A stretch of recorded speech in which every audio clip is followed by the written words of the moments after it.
लेकिन मार्च में मॉरिशस और भारत में जो नई ट्रीटी साइन की गई है, मॉरिशस के रास्ते भारत में पैसा लगाने वालों को मिलने वाली राहत अब खत्म होने वाली है। जो मार्च में ट्रीटी साइन की गई थी उसे पब्लिक कल किया गया है। हालांकि आईटी डिपार्टमेंट ने इस पर अपनी सफाई भी दी है। कल शाम उनकी तरफ से सफाई आई है। उन्होंने कहा है कि इसको लेकर अभी कंसर्न होने की, चिंता करने की जरूरत नहीं है। इसे अभी नोटिफाइड नहीं किया गया है, रेटिफाइड नहीं किया गया है। लेकिन यह खबर समझना जरूरी है कि भारत और मॉरिशस ने डबल टैक्सेशन में संशोधन के लिए जो प्रोटोकॉल साइन किए हैं उसकी डिटेल्स क्या है। हमारे सहयोगी अंकुर जुड़ गए हैं। अंकुर, बताइए पूरी डिटेल्स। जी हाँ, भारत और मॉरिशस ने एक टैक्स ट्रीटी के अमेंडमेंट साइन किया है।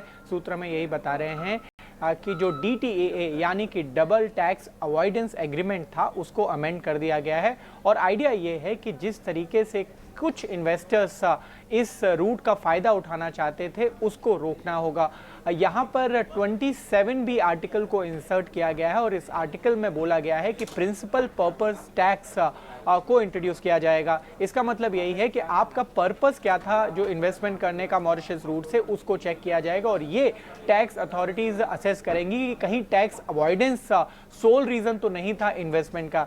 न सिर्फ ये आर्टिकल इंसर्ट किया गया है बल्कि जो प्रीएम्बल था टैक्स ट्रीटी का उसको भी चेंज किया गया है।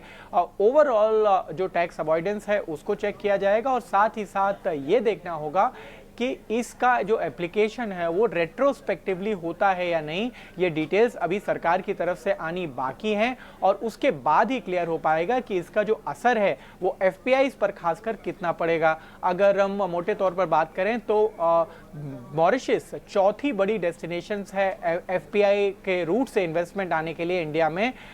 यहाँ पर पिछले साल तक 4 लाख करोड़ से ज़्यादा का एफपीआई इन्वेस्टमेंट आया था।